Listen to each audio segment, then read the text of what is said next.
Welcome to the History Nerds United podcast. I'm your head nerd, Brendan. Thank you so much for being here. Huge get today. H.W. Brands. If you've never read one of Brands' books, they're all fantastic. He seems to pump them out at a prodigious rate. Talking about America First today, which is about the battle between Charles Lindbergh and Franklin Delano Roosevelt right before World War II. I didn't really know that much about this. I'd heard about Lindbergh, and maybe he had some proclivities when it comes to the Nazis.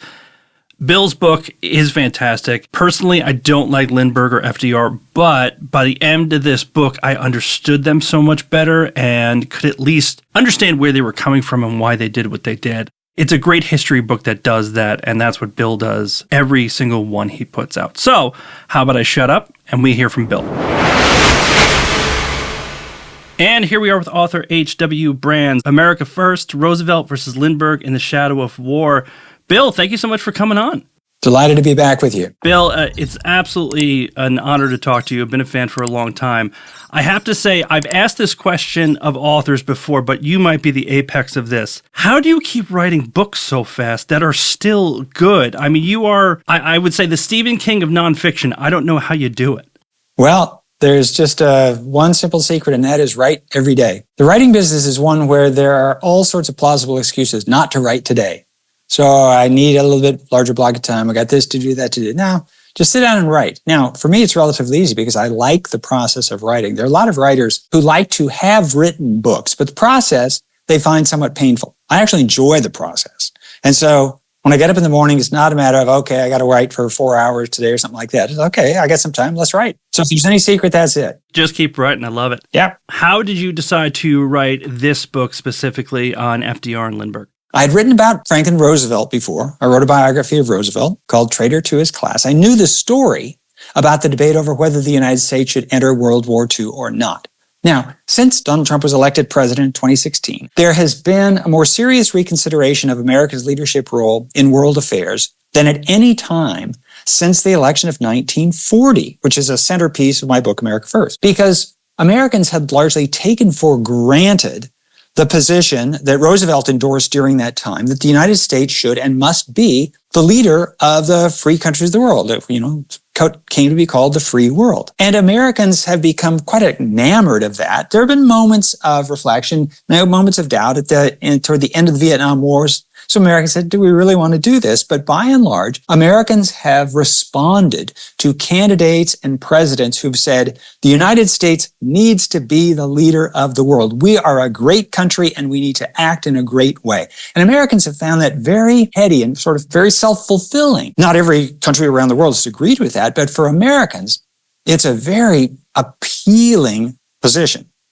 And it worked pretty much from Roosevelt right through, Barack Obama. But then Donald Trump came in and said, well, you know what? These alliances that we have left over from the early Cold War, these commitments that we've made, the expenses that we've undertaken, it's time to rethink this.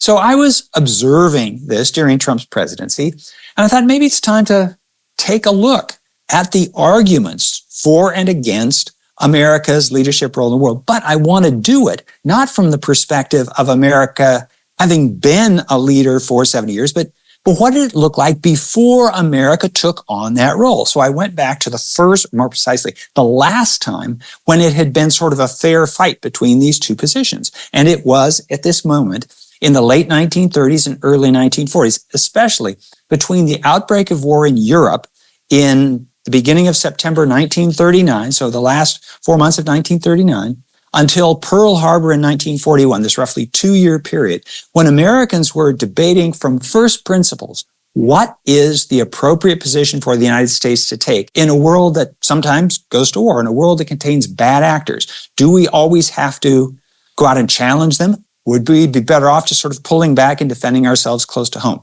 So I wanted to revisit that debate. It's a historical debate, understanding that it is a debate we are having now. And I sort of had it in mind as I was writing this. Well, the book ought to come out really in time for the presidential election of 2024, where this issue is bound to come up. Should the United States, for example, continue to support Ukraine in its war against Russia? If you take this back to 1939 to 1941, should the United States support Britain in its war against Germany? And one side, Roosevelt's side, said yes.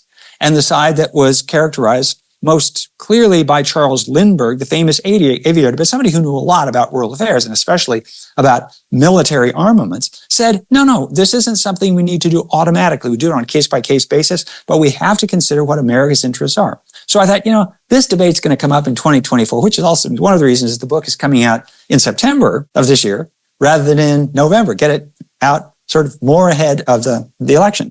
I love a very specific thing that you articulate that I think a lot of books kind of forget to point out is that in this time period that you're talking about, for us, it's a foregone conclusion that the United States would be involved in World War II because we now know about the Nazis, Pearl Harbor, and all of that stuff. But you really point out that, especially the way Lindbergh looked at it, he represented a lot of people that still were looking at the trauma of World War I. And it was kind of their drive of, we're not going to do that again. That's kind of Europe's problem. And it's hard for us to remember that, right, because of what the Nazis stand for. But that's kind of where Lindbergh started from when he kind of joined this movement, so to speak. Well, exactly, because in the mid-1930s, it was the overwhelming view of Americans and of Congress that no matter what happened in foreign countries, the United States would not get involved in another war. Americans, as you suggest, felt burned by their experience in World War I, and they didn't want to do it again. And so Congress passed a series of neutrality laws saying if there is a war abroad, the United States will remain neutral. And that position in favor of neutrality was a firm American majority in 1935, 1936, 1970, it remained the majority position among Americans really upon the outbreak of war in Europe in 1939. Because there was a widespread, there was a universal belief that, boy, there are bad actors out there. Mussolini's a bad one, Hitler's a bad one, the generals and admirals in Japan, those are bad people. But just because there are bad people in the world doesn't mean the United States has to take them on. In fact, the United States was blessed. This was a position of Lindbergh, but it goes back to George Washington. The United States is blessed by being surrounded by wide oceans on both sides.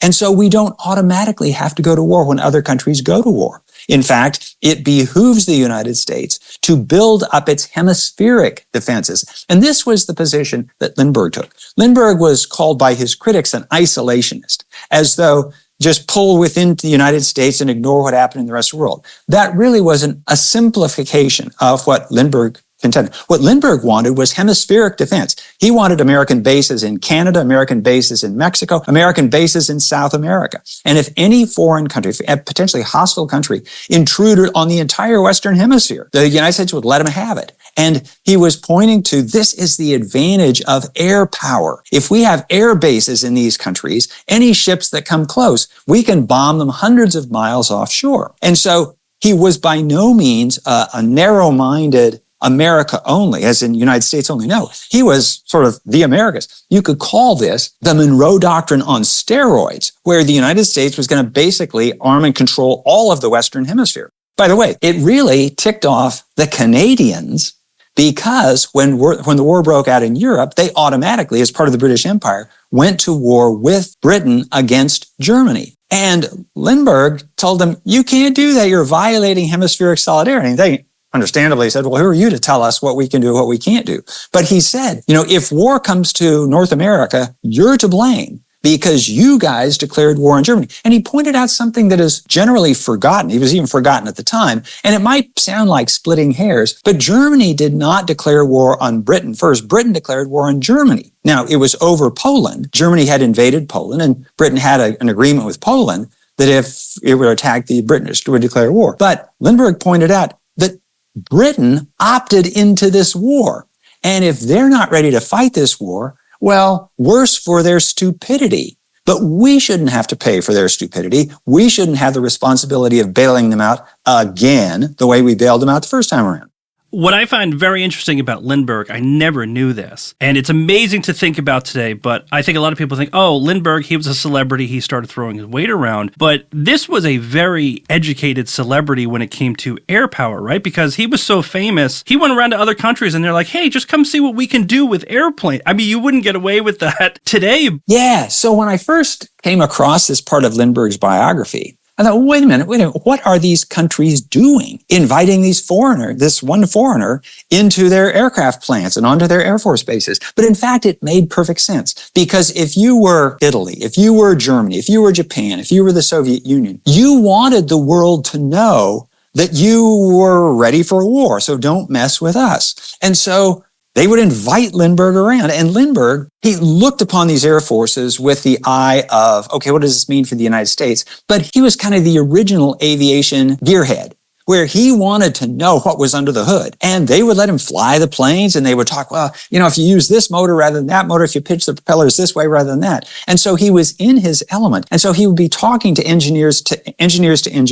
And he wasn't a fool, and he understood that they had their own purposes in inviting him in. But he had a commission, he had a continuing commission with the War Department, because he'd been part of the Air Corps. And he would go back to Washington and say, well, this is what I saw. The Germans have this many planes and these kind of planes, and their fighters are faster than ours, but ours are better in this regard. And here's what the Soviets have, and here's what the British have. And Lindbergh was better positioned than anybody to know, for example, that when Britain declared war on Germany in September 1939, Britain was not ready for a war. They were just inviting them to get themselves whacked, because the Germans were prepared for this and the British weren't. And Lindbergh's lament, his complaint against Britain in all of this was, the British talk a good game, but they don't follow up. They're kind of dining out on the last century, when the sun never set on the British Empire. And I think that, well, just because we created this big empire in the 19th century, we can win in the 20th century. Well, that was his charitable interpretation of things. His less charitable view was, they're just going to go to war, they're going to get themselves in trouble, then they're going to go running to Uncle Sam to bail them out, and it'll probably work. And that's what he wanted to prevent happening. And later on, I think Lindbergh ends up looking a bit more naive when it comes to the politics. But the stuff we're talking about here, he seemed to be pretty accurate with what he could look at and what he could extrapolate from a military perspective, right? Yeah, Lindbergh was quite good on what the military, and especially the air forces of different countries, were prepared to do.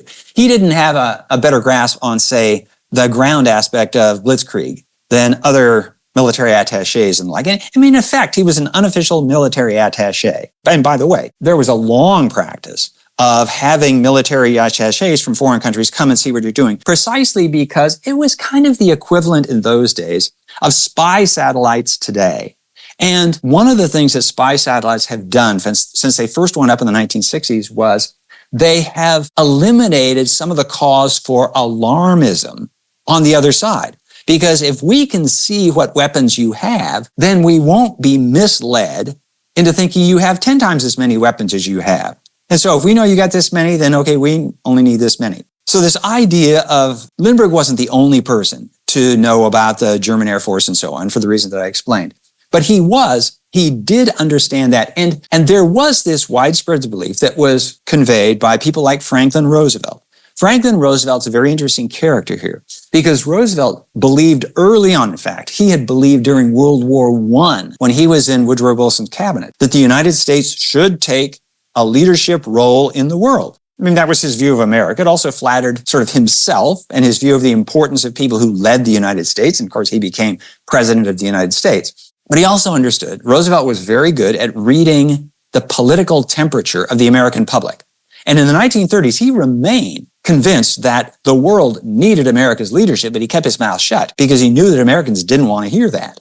And if he started talking about that, then he wouldn't get elected the first time or the second time. And so he kept his mouth shut on that. So what Roosevelt does during the period that I cover in the book, he tries to do two things. One, slowly move America toward war, while at the same time calming the fears of people in America that he is actually moving America closer toward war. And so if you listen to what Roosevelt is saying and you watch what he is doing, it's easy to form the opinion held by Roosevelt's critics that he's lying us to war. Lie might be putting a little strongly, although he certainly would admit it. He did admit, I can't tell the American people what I believe. They'll never listen to me, and they'll oversimplify it, and we won't get to where we need to get. Now, this has largely been forgiven historically for Roosevelt because, as you point out, the United States did go to war. The United States was on the winning side. Nazi Germany turned out to be even more horrible than anybody knew before the war began. And so therefore, okay, if Germany's that bad, then almost any means necessary to get America into war were justified. The thing is, of course, until this all happened, nobody knew what was going to happen. And I hesitate to say we can imagine a different scenario. Well, except that the United States went to war in 2003 on the allegation by the President of the United States and his advisors that Iraq had developed or was very near to developing weapons of mass destruction. And so the U.S. goes into war and there are no weapons of mass destruction. So the worst case scenario is not always the right one. It turned out to be correct in the case of Hitler. And then, of course, what happens afterwards is that Americans learn from that to say, well, so every bad guy is the new Hitler. So Stalin became the new Hitler. So the United States needs to deal with Stalin the way we should have dealt with Hitler. And even down to the point where people are saying that Vladimir Putin is intent on world conquest or something quite close to it. So we have to deal with him the way we should have dealt with Hitler early on, but didn't. I am on record, I've said it before. Franklin Roosevelt is one of those people that the more I learn about him personally, the more I dislike him.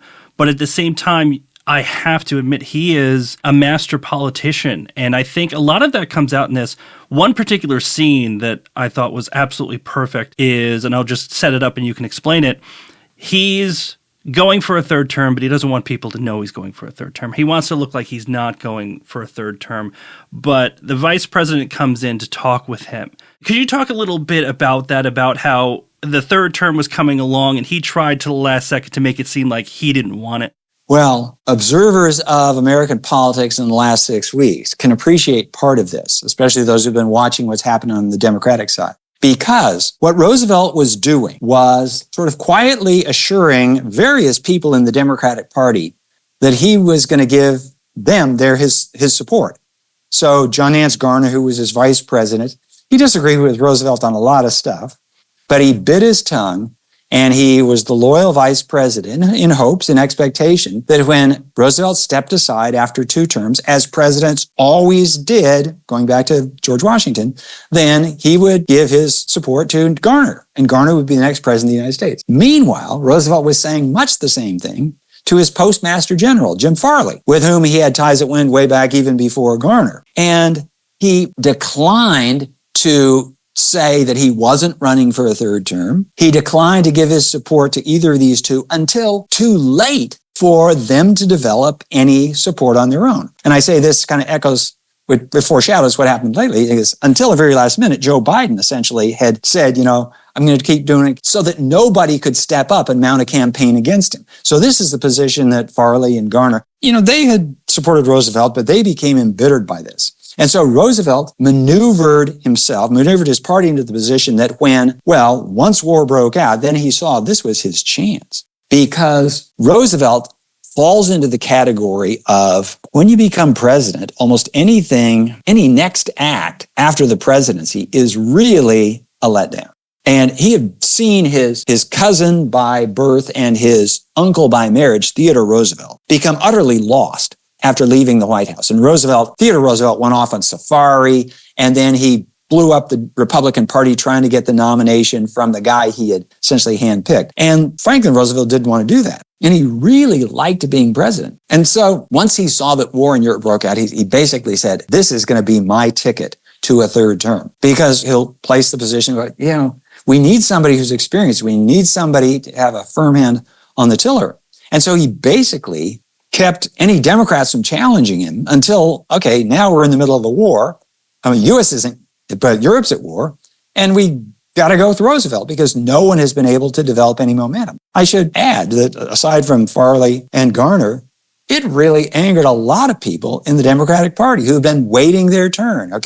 This president gets 2 terms, then we're going to get a chance. They didn't. And then, of course, when he ran for a 4th term, this guy's going to be president for life, which, by the way, is something that Lindbergh used to criticize Roosevelt. He said Roosevelt is using this war not simply in what he says are the interests of the United States, but in the interest of Franklin Roosevelt. He wants to remain president. He wants to be president for life. And if we let him get away with it in 1940, he'll probably be president till he dies, which of course is exactly what happened. Now, Roosevelt, of course, we've already covered that. He absolutely loves politics. While Lindbergh had these thoughts and very strong feelings. He was kind of dragged into the politics of the time, right? The America First Committee was something that he actually tried to stay away from during this time period, right? Lindbergh had an absolute phobia of the media. And this because, well, when he flew across the Atlantic solo, the first person to do that in 1927, he was this young guy that nobody had heard of, and he was a darling of America. You know, this young hero, good looking, you know, Midwestern type, sort of what every mother and father want their daughter to marry, that kind of thing. But then as an account of his celebrity, he and his wife's eldest child, Charles Jr., was kidnapped and murdered. And the kidnapping case, it just brought out all of what we would call the paparazzi. Now, it's a critical moment in the evolution of the American media that this happens. It's before television, but it's after the invention of newsreels. And these are short movies made with people with movie cameras that appear on the movie screens between the first feature and the second feature. And they play for anywhere from 5 to 25 minutes, just short clips. And that's how people got their news. And Lindbergh was irresistible, you know, good-looking celebrity hero type. And then the tragic turn in the hero's life. And then the murder of his child. And then the chase for the kidnapper. And then the murder and all of this. There was big money for the photographers, we'd call them videographers. And they staked out Lindbergh's home. They followed him around and they followed his other kids. And he drove the family absolutely nuts. And the thing that he disliked about him so much is their utter disregard for privacy. In fact, he took his wife and their children and they left and moved to England for several years because they couldn't get any peace in America. And he was really distrustful of them because he concluded that they had no respect for the truth. They had no ability to tell an honest story. I mean, they were the sort of the sound bites. They were the Drudge Report. They were the TikTok of, that era, where just anything that can get a sensation, if it bleeds, it leads sort of thing. In fact, this is one thing he never forgave the photographers for. They broke into the morgue in New Jersey where the body of the young child was, and they took its picture, for God's sake. To feel violated, to have your dead child violated that way. So Lindbergh did not trust them for a moment. And this is one of the things that caused him to delay so long in coming out to speak out against the war. But when the war broke out in Europe in 1939, and when Roosevelt immediately tries to change the laws so that the United States can take sides in the war without itself going in, but to repeal the neutrality legislation, Lindbergh, he agonized over it, but he decided, I got to speak out because nobody else is. And this is a big deal. Now, to some extent, he had politics in his background. His father had been a member of Congress, a strongly anti-war member of Congress during the First World War. So he came by this opposition to war honestly, but he did so reluctantly, and he took a stubborn pride in not playing by the rules of politics. And eventually he had to be schooled directly in the rules of politics by Herbert Hoover. And Hoover's lesson was, just because it's true doesn't mean you can say it. And Lindbergh just refused to abide by that rule. And when he said, this is where President Roosevelt's policies are going to take us. He's telling us one thing, he's going to lead us to war. It put him in the crosshairs of Roosevelt's political administration and his campaign. And as you suggest, and I certainly agree with this, Roosevelt was one of the most successful politicians as politicians in getting what he wanted in American history. And so toward the end of the campaign of 1940, when the Republican nominee was Wendell Willkie, and Wendell Willkie didn't disagree with Roosevelt really, but he did say that I will not send Americans to fight in foreign wars. And Roosevelt originally said, in the position of the Democratic platform was, American boys will not go into war unless America is attacked. So as it got closer and closer to the election day, then Roosevelt felt a certain pressure to, get rid of that unless that, that out clause. And so he said, I'm not going to send American boys to fight in any foreign wars. And he left it at that. And his son, James Roosevelt took him aside and said, Dad, how could you say that? Because James Roosevelt knew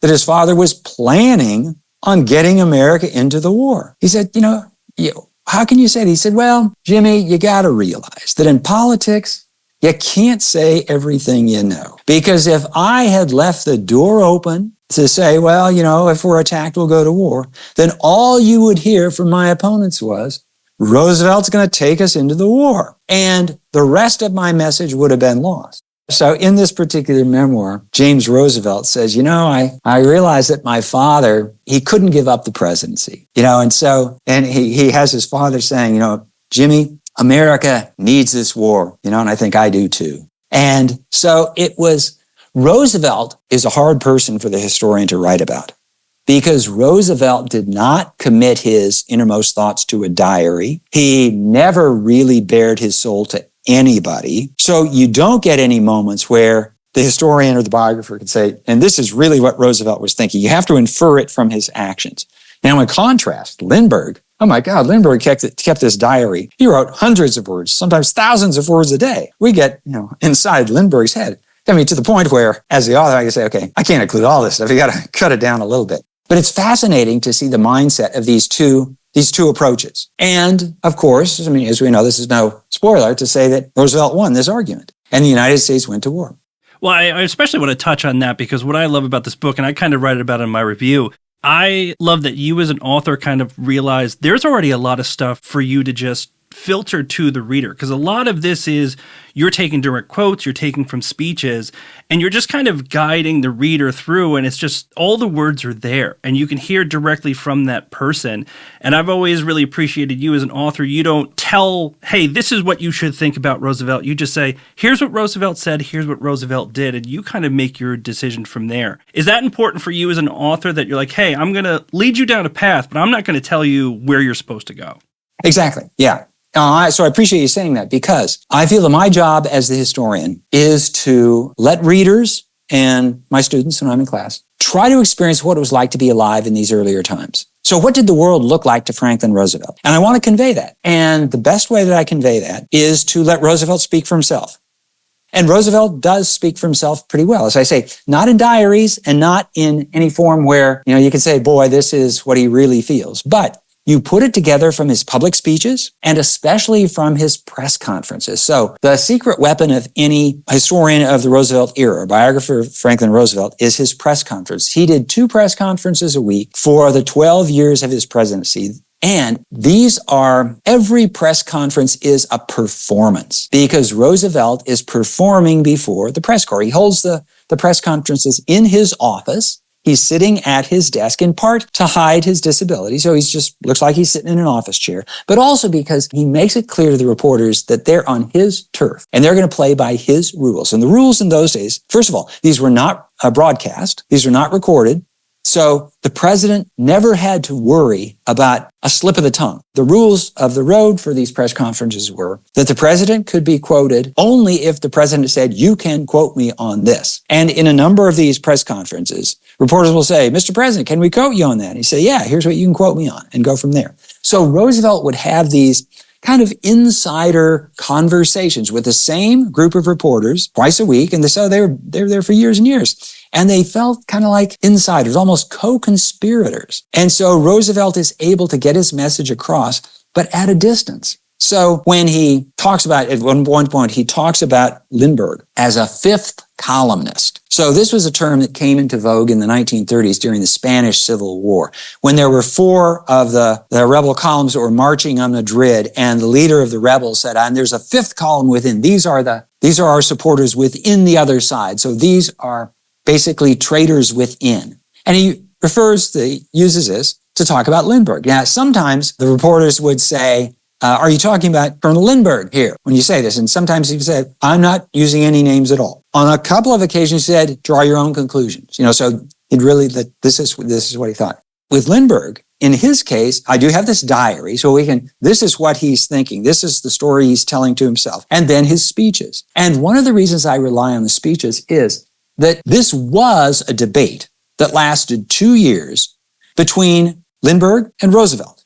Other people, of course, contributed, but these are the protagonists, and these were understood to be the leading spokesmen for these two sides. And so they actually only met a couple of times in person. But I can set it up as a debate because that's the way it worked out. So Roosevelt would announce, okay, I'm going to ask Congress to repeal the Neutrality Act. And here's why. And he would give a speech.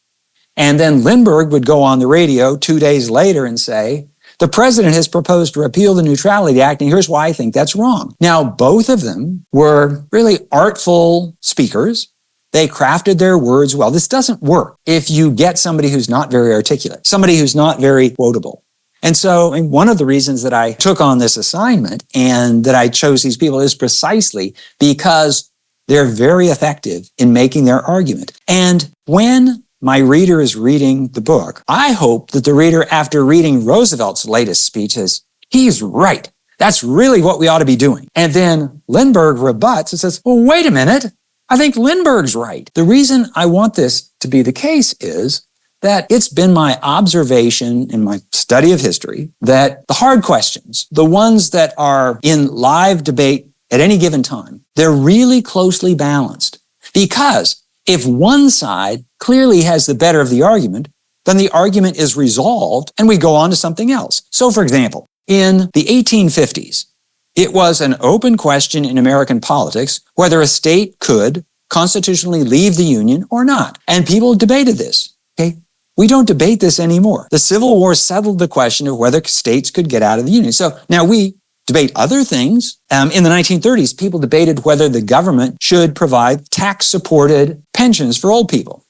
And it was a hot issue in the 1930s. Nobody talked about it in the 1820s. Nobody even conceived of it. By the 1960s, nobody debated anymore because everybody accepted it. So go to these moments in history when these questions are hot debates, because that's the time when the two sides are nearly evenly balanced. As I mentioned earlier in our conversation today, after 1940, or actually after Pearl Harbor in 1941, this question didn't come up. It really hasn't come up until arguably this year. Should the United States continue to provide leadership to Europeans against potential dictators? Well, we did against Hitler starting in 1941, and then against the leaders of the Soviet Union, and now against Vladimir Putin. But there is a substantial portion of the American electorate and a majority of one party, the Republican Party, that says, no, the Ukraine war is not our war. And so I think the two sides are coming back into something like balance again. And I don't presume to tell to my readers when they're talking about the 1940s, you should root for Lindbergh or you should root for Roosevelt. I mean, a lot of people, they will know this story and they already will have drawn their conclusions. But I try to take them back to a moment. I'd say the moment before Pearl Harbor, because until Pearl Harbor, this was still kind of an open question. It was getting more and more likely that the United States was going to get into the war. But that's the thing that finally ended it. And it's really tempting to think in the aftermath, now that we know what Hitler really was like and what the Nazi regime was like, that the isolationists, and you can always get a sense of who won the debate by who gets to label the other side. The isolationists did not call themselves isolationists. They called themselves non-interventionists. They called themselves anti-war. They called themselves the peace party. They didn't call themselves isolation because even then there was a negative connotation to it. But after the world saw what Hitler really was like, then isolationism became a slur on one's morality almost. To be an isolationist, you were probably a closet admirer of Hitler. No, not at all. But that term, that persists today. So if we have a debate, let's say between Kamala Harris and Donald Trump, and one wants to really insult the other, then he or she will call the other an isolationist. And it's understood that it means that, okay, you're an idiot, you don't know anything about foreign affairs, and the voters need to listen to somebody like me. So I want to go back to the time before this term had the negative connotations it did, but also before the argument had the moral connotations, because I think it's a fair question. Should the United States support Ukraine in its war against Russia if the war lasts 20 years? How long does America support causes? The United States tried to prop up a government in Afghanistan for 20 years, and that didn't work. And so at what point do you say, we can't fix everything about the world? Should the United States defend Taiwan if Taiwan is attacked by China? That would be a really big deal. I mean, I don't address that issue in my book, but anybody reading my book will realize that these sorts of arguments are precisely the same kinds of arguments we're having today. And I don't presume to tell my reader what you should conclude, but I want my reader to be as well informed as possible, so whatever they do conclude will be the best informed conclusion that they can have. Well, Bill, you already nailed my next question, which was, hey, Lindbergh actually had some really good points. But the second part of that would be he had some great points. He said a lot of things very eloquently, but there is one speech where it seems to go completely off the rails in Des Moines.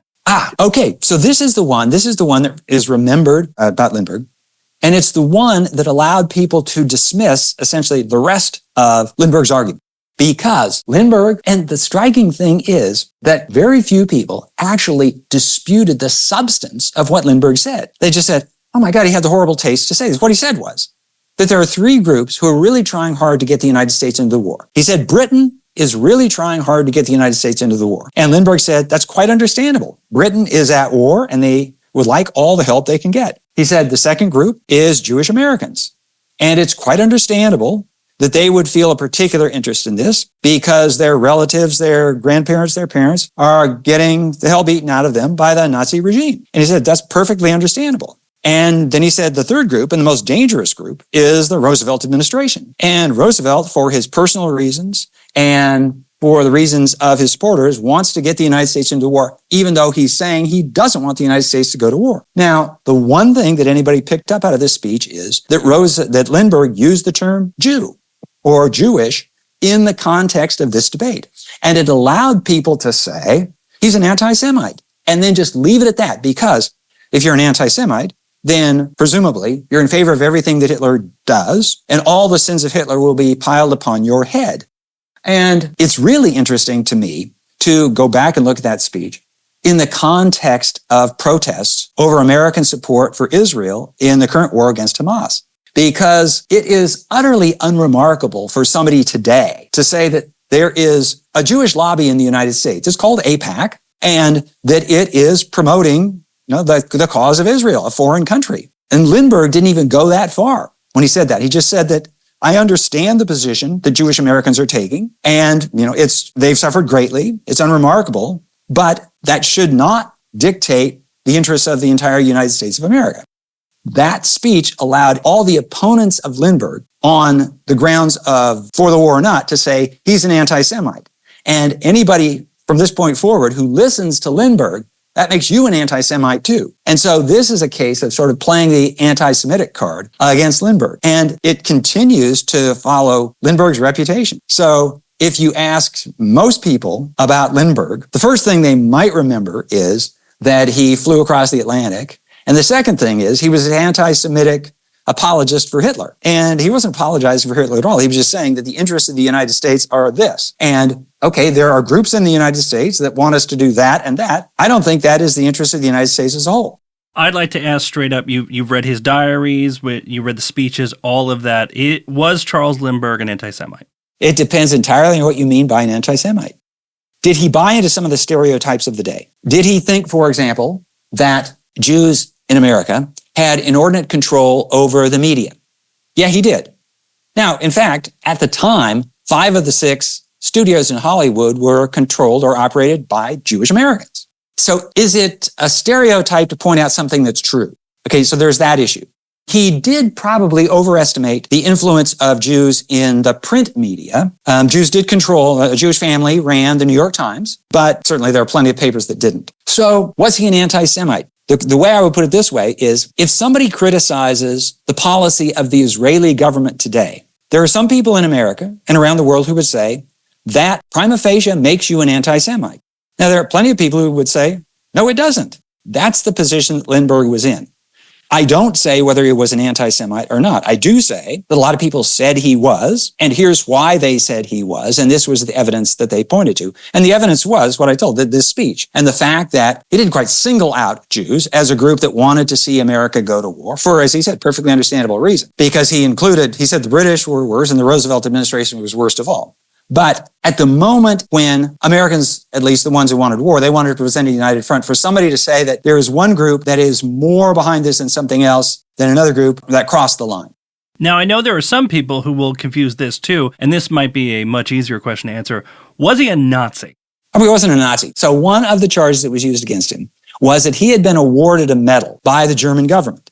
And it was a medal for his accomplishments in flying. This was before the war. The circumstances were he went to a reception hosted by the American ambassador in Berlin. And the ambassador had invited him to say, come along. And this was before the war, and he was trying to promote good relations between the German government and the American government. And Air Marshal Goering was there, and he gave Lindbergh this medal. Now, Lindbergh didn't speak German, and so he didn't understand what was being said. He took the medal, thank you, and he left it in his box and he put it away. He never wore it. And sort of that was that. And he felt that he was there because the American ambassador invited him there. And so he said, he was doing this for the good of the United States. But the fact that he had gotten this medal caused a lot of people to say, he's a Nazi sympathizer. He's a Nazi. There were lots of Nazis not lots. There were Nazis in America, but he certainly wasn't one. Now, Bill, if I could send you back in time so you could magically interview somebody from the book, I'm going to take Roosevelt and Lindbergh off the table. They're too easy. Who is somebody from the book that you would have loved to have been able to interview? Joseph Kennedy.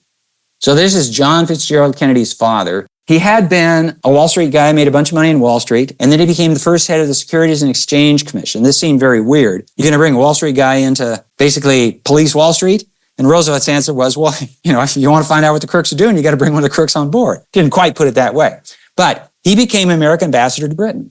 And he was widely seen as being overly sympathetic to Germany and not sufficiently sympathetic to Britain. Now, Kennedy's position on this, he gave a number of speeches on the subject, and he was a careful writer and speaker. And he made a point of telling the British, don't delude yourself into thinking that America's got your back, regardless of what you do. And this was the position that Lindbergh took, that the British, they are sleepwalking into another war. Don't they realize that Germany resents the outcome of World War I, and the Germans are going to do everything they can to overturn it? And you Brits, you think that just because you can say, well, this is immoral or Hitler's a bad guy, that's going to keep it from happening. No, the only thing that's going to keep it from happening is if you build an air force and an army that can deter Hitler from taking these kind of actions. And principally, don't promise something you can't deliver. So Joseph Kennedy's an interesting character. He was quite ambitious for himself. There is some thought that he wanted to run for president of the United States, and then he eventually wanted to have one of his kids become president of the United States, and his kid did. But I'd like to know sort of what exactly he had in mind in the various speeches that he gave in London. Some of them were actually very hands across the Atlantic sort of thing, but in other cases they were, listen, you Brits, sit up and pay attention because, you're taking some stuff for granted. The fact that he was of Irish descent, and the Irish had centuries of reason to hate the British, really got the attention of people in Britain. But he's perhaps the most interesting character in the book, aside from my protagonists. Now, Bill, I'm so excited. This is the last question. I ask almost every author this, but I also have seen you answer this question before in other places. A lot of people think history is super boring. They don't want to touch a book that has history anywhere near it. If I sat one of those people in front of you and they said, why should I read this book? What would you say? Well, I take great pains not to tell people what they should do. Okay? People can decide for themselves. The way I will answer your question is, if you want to understand how we got to where we are today, basically the only way to do that is to see where we've been. Now, if you're 14 years old, if you're 18 years old today, you might not particularly care how we got to where we are today because the future is yours. You're looking to the future. But anybody beyond about 30, and certainly this becomes more true the older you get, you want to know sort of how did we get here? And the only basis we have for knowing how we got here is to look into the past.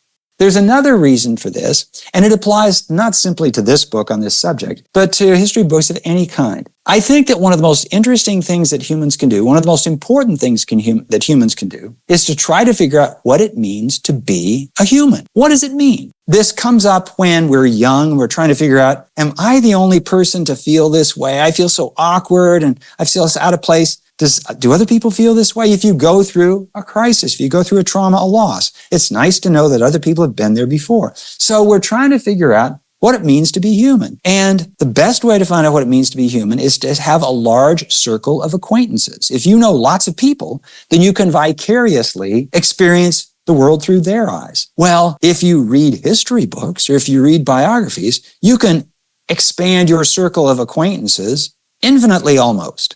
And the more people you can get to know, the more you will know what it's like to be a human. And this is my main goal in writing any work of history, and this one in particular, is what was it like to be Charles Lindbergh in 1940? What was it like to be Franklin Roosevelt in 1940? What was it like to be an American voter in 1940? What did the world look like? Well, the thing is that you have to be careful. And this is one of the reasons that I spend so much time with the words of the people themselves, because they didn't know how it was going to turn out. When I speak as the historian, it's clear I'm writing as the historian from the 21st century, and I know how it turned out. And so a reader might reasonably conclude, well, Brands knows how it's going to turn out, and that's why he says the way he says it. To the extent that I can, I try to take the reader back to a time before it turned out. And so in the summer of 1940, it was really an open question whether the United States was going to go to war or not. And so when people were making decisions in the election of that fall, what does this mean? Are we voting for war or are we voting against war? Well, this is life. We make our decisions with utterly imperfect knowledge about what the conclusions are going to be. But if we can see how previous people made decisions, what they knew, what they didn't know, then first of all, it, I think, will make us simply more humane people. It will give us an idea that, my world isn't the only world there is. There are other people who have their world. So that's part of it. History is one of the liberal arts, and this reading of history has this liberalizing tendency. It opens us up to other experiences and other ways of viewing the world. But I think it also it's our lives more fulfilling. We have a better sense of what this all means. Sometimes this is good, sometimes it's bad. Sometimes, it's a reminder that these things that we're experiencing right now, boy, it seems like the biggest thing in the world. And, but the world goes on. And 10 years from now, nobody's going to even remember what your concerns are. 10 days from now, people won't even know. Bill, the book is fantastic. This has been an absolute honor. Thank you so much for coming on. Brennan, it's my pleasure. And that's it for this episode. Bill, thank you so much. America First is a fantastic book, people. Even if you don't think that it's your thing, trust me, it is. H.W. Brands is that good. Hit us up, Twitter, Instagram, Facebook. Don't forget the YouTube channel. Send us emails, send us comments, rate the podcast 5 stars, please. Until next time, nerds, stay cool. History Nerds United.